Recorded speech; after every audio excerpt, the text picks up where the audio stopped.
Assalamualaikum warahmatullahi wabarakatuh.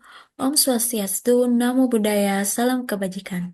Sebelumnya, izin memperkenalkan diri. Perkenalkan, nama saya Gladys Anugrah Ampulembang dengan NIM 2411111200019 sebagai mahasiswa baru Fakultas Kedokteran Gigi Universitas Lambung Mangkurat angkatan 2024. Jadi di sini saya akan membahas tentang sistem reproduksi pria dan wanita. Dan dosen pembimbing kami yaitu Dr. Oski Liandri Magister Kesehatan. Baik, yang pertama itu adalah mengenai organ-organ reproduksi pada pria. Nah, untuk organ-organ reproduksi pada pria ini kita bagi menjadi dua bagian. Yang pertama adalah organ reproduksi dalam dan yang kedua adalah organ reproduksi bagian luar. Nah, untuk yang dalam itu ada 3 poin besar. Yang pertama adalah testis, yang kedua saluran pengeluaran, dan yang ketiga adalah kelenjar aksesoris. Jadi yang pertama itu adalah testis atau istilah lainnya bisa dikatakan buah zakar atau buah pelir. Jadi di biologi itu ada banyak sinonim atau persamaan kata. Nah, testis atau gona jantan itu berbentuk oval dan terletak di dalam skrotum. Nah, skrotum itu bisa dikatakan sebagai kantong dari si testis. Jadi, testis itu berada di sebuah kantong namanya skrotum atau kantong kulit. Untuk satu orang pria ada sepasang atau dua. Jadi, makanya ada testis kiri dan ada testis kanan. Tapi kalau misalnya kita jumpai istilah kata testis itu benar. Testis itu mengatakan kategori banyak atau plural atau jamak. Nah, apa sih sebenarnya fungsi dari testis ini? Jadi, fungsinya itu adalah untuk memproduksi sperma dan hormon kelamin jantan yang disebut dengan testosteron. Jadi, eh, ke testis itu berperan sebagai tempat pembentukan sperma dan hormon testosteron. Jadi sperma itu dibentuk di testis gitu. Cuman nanti kita menemukan istilah namanya tubulus seminiferus. Nah, jadi tubulus seminiferus itu adalah kandungan dari si testis. Nah, testis mengandung pintalan tubulus seminiferus. Dintin tubulus seminiferus ini tersusun dari jaringan ikat dan jaringan epitelium germinal dan jaringan epitelium bening. Nah, ada satu hal lagi bahwa nanti ada istilah namanya lubulus testis. Kalau lubulus testis itu sama dengan ruang testis. Berarti tubulus seminiferus itu ada di sepanjang kira-kira gitu. Yang kedua adalah saluran pengeluaran. Nah, saluran pengeluaran pada pria itu kita bagi menjadi 4 bagian. Ada epididymis, ada vas deferens, dan ada saluran ejakulasi, dan yang terakhir adalah ada uretra. Nah, yang pertama itu adalah epididymis. Epididymis ini saluran yang berkelok-kelok di dalam skrotum yang keluar dari testis. Jumlah dari epididymis ini sama dengan testis. Ada sepasang atau ada dua, kiri dan kanan. Fungsinya itu sebagai tempat penyimpanan sementara sperma sampai sperma tersebut matang. Kemudian bergerak menuju yang namanya vas deferens. Jadi tempat pematangan sperma di epidermis itu tempat menentukan sperma di testis atau tubulus seminiferus. Itu yang pertama dari bagian saluran pengeluaran dan yang kedua namanya vas deferens. Vas deferens atau nama lain dari vas deferens ini adalah ductus deferens atau saluran sperma. Jadi vas deferens itu saluran sperma, berarti dia tempat jalannya si sperma gitu. Nah, vas deferens ini merupakan saluran lurus yang mengarah ke atas dan merupakan lanjutan dari si epididymis ini. Tapi vas deferens ini tidak menempel pada testis dan ujungnya itu ujung salurannya itu terdapat di kelenjar prostat. Nah, untuk fungsi dari vas deferens ini berfungsi sebagai tempat jalannya sperma dari epididymis menuju kantung mani atau kantung semen atau vesikula seminalis. Nah, kantong mani itu ada tiga istilahnya. Bisa kantong semen, bisa juga vesikula seminalis. Yang ketiga namanya saluran ejakulasi. Nah, untuk saluran ejakulasi ini adalah saluran pendek yang menghubungkan kantung mani dengan uretra. Nah, uretra itu bisa dikatakan saluran akhir reproduksi untuk membuang sperma dan membuang urin. Dan yang keempat itu adalah uretra. Nah, uretra ini merupakan saluran air reproduksi yang terdapat di dalam penis. Uretra berfungsi sebagai saluran kelamin yang berasal dari kantong semen dan saluran untuk membuang urin dari kantong kemih. Nah, itu dia mengenai saluran pengeluaran.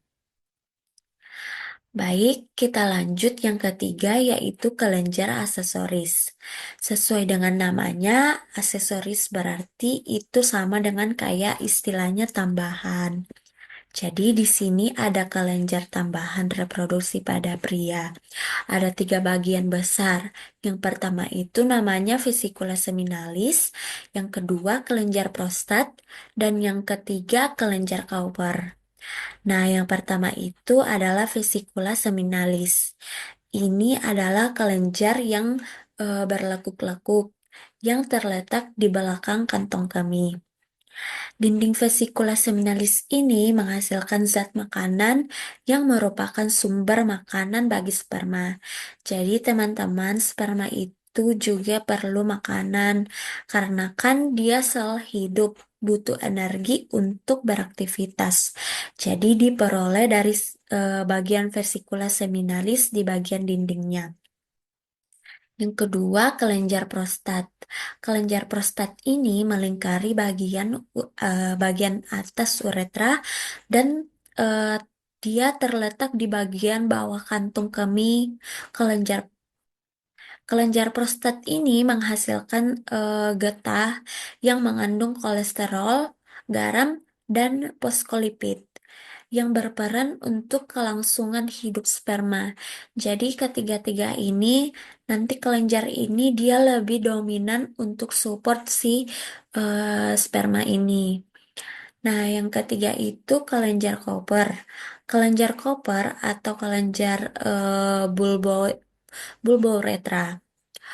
Kelenjar ini merupakan kelenjar yang salurannya langsung menuju uretra. Nah, kelenjar koper ini menghasilkan getah yang bersifat alkali atau basa. Oke, itu dia mengenai kelenjar aksesoris pada pria yang merupakan bagian dalam pria. Yang kedua adalah organ reproduksi luar pada pria. Nah, untuk bagian luar ini hanya ada dua bagian besar, yaitu penis dan skrotum. Untuk penis ini, dia ternyata memiliki tiga rongga. Nah, penis memiliki tiga rongga yang berisi jaringan spons. Dua rongga itu terletak di bagian atas. Nama jaringan sponsnya adalah corpus cavernosa. Nah, satu lagi itu berada di bagian bawah yang berupa jaringan spons. Namanya corpus spongiosum.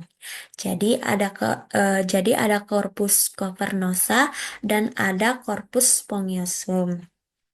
Nah, untuk eh, corpus cavernosa ini membungkus bagian uretra pada penis dan ternyata uretra pada penis itu dikelilingi oleh jaringan ereptil yang rongga-rongganya banyak dan dia mengandung pembuluh darah dan ujung-ujung sarafnya itu ujung-ujung saraf yang perasa. Makanya kalau misalnya ada rangsangan pada bagian penis ini, rongga-rongganya itu akan terisi penuh oleh darah, sehingga penis akan menjadi tegang dan mengembang. Nah, itu yang disebut dengan peristiwa ereksi. Nah, selanjutnya itu em, karena ada rangsangan dan pada bagian uretra penis itu ada jaringan reptil dan ujung-ujung saraf perasa dan ada pembuluh darah itu yang bisa memunculkan yang namanya peristiwa penis menjadi tegang. Nah, kemudian yang kedua adalah kantong yang berisi testis. Jadi sudah dari awal jumlahnya itu sepasang juga. Ada kiri dan ada kanan di antara skrotum kanan dan kiri. Itu dibatasi oleh sekat berupa jaringan ikat dan jaringan otot. Nah, eh, otot polos itu dikenal dengan sebutan otot dartos. Otot dartos ini berfungsi untuk menggerakkan skrotum sehingga dapat mengkerut dan mengendur. Makanya skrotum di bagian keluar kelamin pria itu kan bisa mengkerut, bisa juga mengendur. Dan itu memang dipengaruhi oleh suhu, tapi bisa juga karena ini tadi ada otot dartos yang melakukan fungsinya, dan ternyata selain otot dartos itu di dalam skrotum juga terdapat serat-serat otot yang berasal dari penerusan otot lurik. Nah, dinding perut yang disebut otot kremaster. Jadi ada otot dartos dan ada otot kremaster. Nah, si kremaster ini bertindak sebagai pengatur suhu lingkungan testis agar kondisinya tetap stabil gitu. Nah, itu dia mengenai organ luar reproduksi pada pria. Pembahasan selanjutnya adalah alat reproduksi pada wanita. Nah, jadi bukan hanya pada pria, pada wanita juga alat reproduksinya itu terdapat alat reproduksi luar dan alat reproduksi dalam. Nah, kita masuk ke alat reproduksi luar terlebih dahulu. Jadi, alat reproduksi perempuan yang terletak di luar itu yaitu vulva dan labium, di mana vulva ini merupakan eh, suatu celah yang paling luar dari alat reproduksi wanita yang dibatasi oleh sepasang bibir itu bibir kanan dan bibir kiri. Nah, kedua bibir ini kedua bibir ini disebut dengan labium.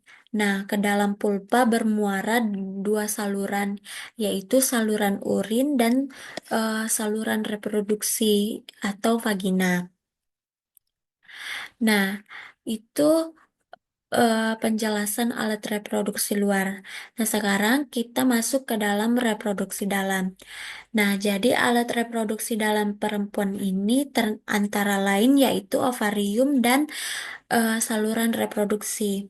Nah, yang pertama itu ada ovarium, di mana ovarium itu atau indung telur itu merupakan organ reproduksi perempuan yang terletak di sebelah kiri dan terletak juga di sebelah kanan rongga perut bagian bawah, di mana di dalam ovarium ini terdapat kumpulan sel yang disebut folikel, di mana di dalam folikel ini inilah sel telur atau ovum yang berkembang. Nah, selain itu, ini juga menghasilkan hormon perempuan yaitu estrogen dan progesteron. Nah, jadi setiap bulan sel telur yang telah matang itu akan dilepaskan dari ovarium. Nah, proses pelepasan sel telur dari indung telur ini disebut dengan ovulasi. Yang selanjutnya adalah sel telur ini akan ditangkap oleh fibra dan kemudian akan bergerak ke saluran telur atau tuba falopi. Oke, selanjutnya yang kedua adalah saluran reproduksi. Nah, jadi saluran reproduksi perempuan ini terdiri atas saluran telur atau tuba falopik, kemudian uterus dan vagina. Nah, kita masuk dulu ke saluran telur yaitu tuba falopi. Ini berjumlah sepasang yaitu kanan dan kiri yang memanjang ke arah samping dan uterus. Nah, panjang tuba falopi ini sekitar 10 cm. Jadi, apa fungsinya dari tuba falopi ini? Jadi, fungsinya itu adalah membawa sel telur dari infundibulum ke rahim. Nah, dari saluran telur ini terjadi fertilisasi atau pembuahan. Nah, jadi setelah fertilisasi saluran telur ini akan menyalurkan zigot atau hasil fertilisasi tadi itu menuju uterus atau rahim. Nah, selanjutnya kita masuk ke penjelasan rahim atau uterus. Gimana rahim atau uterus ini merupakan organ yang memiliki dinding yang tebal, yang memiliki bentuk seperti buah pir yang terbalik. Nah, apa fungsi dari rahim ini? Jadi, rahim ini berfungsi sebagai tempat perkembangan janin. Tempat perkembangan janin pada saat hamil. Nah, dinding rahim ini atau endometrium memiliki peranan dalam pembentukan plasenta. Nah, apa itu plasenta? Jadi, plasenta ini merupakan organ yang menyuplai nutrisi yang dibutuhkan oleh bayi. Jadi, selama perkembangannya itu. Oke, yang terakhir itu vagina. Nah, vagina ini merupakan saluran yang menghubungkan lingkungan luar dengan rahim, di mana vagina ini tersusun atas otot-otot yang elastis yang dilapisi selaput membran, yang disebut dengan selaput darah atau himen. Nah, jadi vagina ini berfungsi sebagai organ reproduksi pada wanita. Kemudian, saluran untuk aliran darah menstruasi dari rahim dan jalan lahir bayi. Nah, jadi pada saat bayi akan lahir terjadi kontraksi otot-otot pada dinding rahim. Dan kontraksi inilah yang menyebabkan bayi terdorong ke jalan lahirnya, yaitu vagina. Nah, inilah penjelasan tentang alat reproduksi wanita dan pria.